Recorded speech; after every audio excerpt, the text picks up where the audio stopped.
Dear brothers, my question is about baptism. Which one is okay, Matthew or Peter? Matthew or Peter gives baptism. Holy communion took in evening or day? Holy communion कब लिया जाए, ये उनका सवाल है. दूसरा उनका सवाल है कि बपतिस्मा जो मत्ती में जिस प्रकार से लिखा हुआ है वो सही है, या पतरस जो बपतिस्मा देता है प्रेरितों के काम में. खुदा के लोगों, देखिए, ये सवाल इसलिए लोगों के बीच में आता है क्योंकि हम क्या देखते हैं, पेंतिकोस्त के दिन पतरस लोगों के सामने प्रचार कर रहा होता है. जब वो पतरस लोगों के सामने प्रचार कर रहा होता है, प्रेरितों के काम उसका 2 अध्याय और उसकी 38वीं आयत में, तो वो इस प्रकार से कहता है, लिखा हुआ है, पतरस ने उनसे कहा, मन फिराओ और तुम में से हर एक अपने अपने पापों की क्षमा के लिए यीशु मसीह के नाम से बपतिस्मा ले, तो तुम पवित्र आत्मा का दान पाओगे. वो कहता है, खास गौर देता है, यीशु मसीह के नाम से बपतिस्मा ले तो तुम उद्धार पाओगे. पर मत्ती 28 उसकी 29वीं आयत में लिखा हुआ है, इसलिए तुम जाओ, सब जातियों के लोगों को चेला बनाओ और उन्हें पिता, पुत्र और पवित्र आत्मा के नाम से बपतिस्मा दो. अब समस्या कहां आती है कि हम, ये एक सवाल उठ जाता है कि आखिर सही तरीका क्या है, सही इशारा क्या है, हम किस रीति को अपनाएं. क्या जब हम बपतिस्मा ले रहे हो या दे रहे हो हम बोलें पिता, पुत्र, पवित्र आत्मा, या हम यीशु के नाम का बपतिस्मा लें? इनमें से कौन सा, क्योंकि ये अलग अलग बपतिस्मा साउंड करते हैं. खुदा के लोगों, कई लोग जब इसके बारे में बात करते हैं तो वो एक साधारण, सरल और मेरे हिसाब से ठीक ठाक बात कहते हैं. वो कहते हैं कि जब हम यीशु का नाम लेते हैं तब हम पूरे त्रिएक परमेश्वर को एड्रेस करते हैं. जब हम यीशु मसीह के बारे में बात करते हैं तो हम ऑटोमेटिकली, जब हम यीशु मसीह के नाम, यीशु के नाम के द्वारा ही हम पिता के पास जाते हैं और यीशु के द्वारा ही हम पवित्र आत्मा पाते हैं. तो इसको कहने में कोई समस्या नहीं है कि हम यीशु के नाम से द्वारा बपतिस्मा लें, और ये एक एक्सप्लेनेशन दिया जाता है. पर खुदा के लोगों, अगर हम इन आयतों को थोड़ा गौर से पढ़ेंगे, थोड़ा अच्छे से पढ़ेंगे, तो मेरे हिसाब से हमें एक अच्छा संदर्भ मिल सकता है.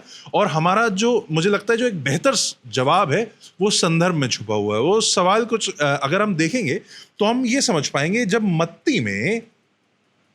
मत्ती में यीशु मसीह इस आज्ञा को देते हैं कि तुम दुनिया के कोने तक जाओ, जगत के कोने तक जाओ और पिता, पुत्र और पवित्र आत्मा के नाम से बपतिस्मा दो. समझिए कौन कह रहा है, किससे कह रहा है, क्यों कह रहा है.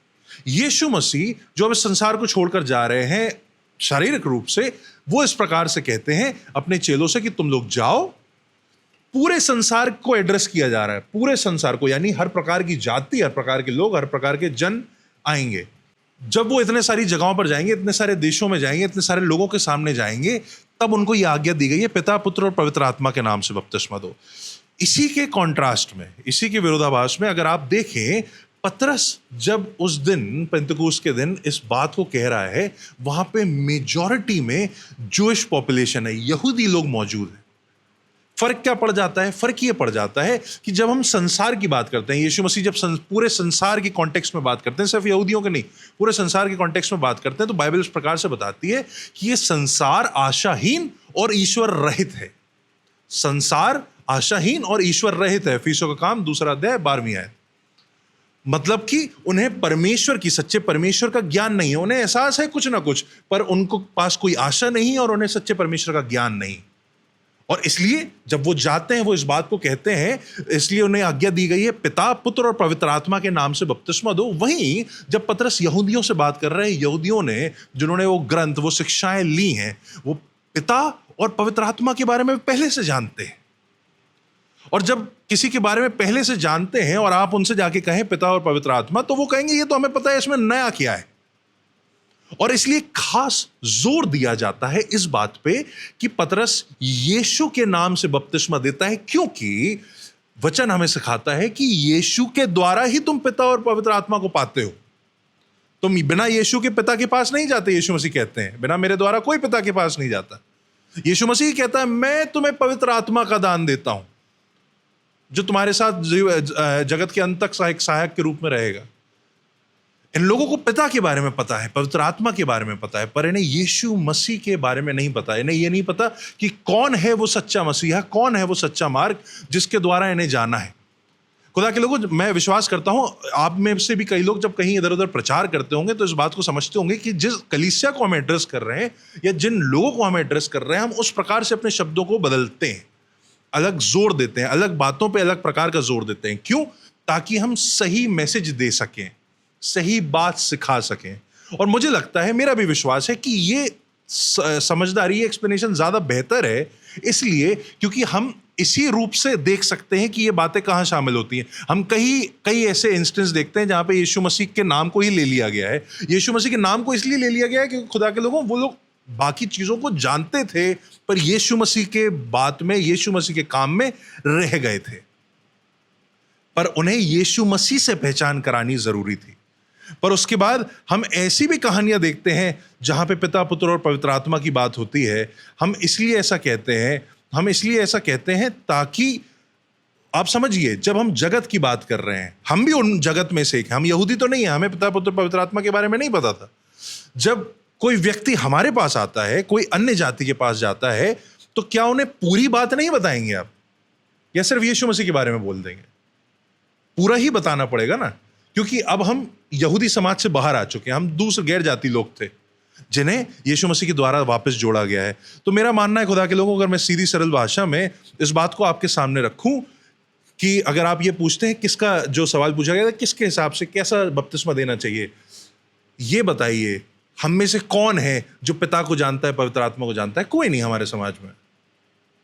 हमें पिता, पुत्र और पवित्र आत्मा, जिस प्रकार से यीशु मसीह ने साफ शब्दों में आज्ञा दी है कि बाकी जगत को इस प्रकार से बपतिस्मा दो, हमें उसी तरीके का इस्तेमाल करना है। चेलों की प्रक्रिया उनके संदर्भ से विपरीत थी।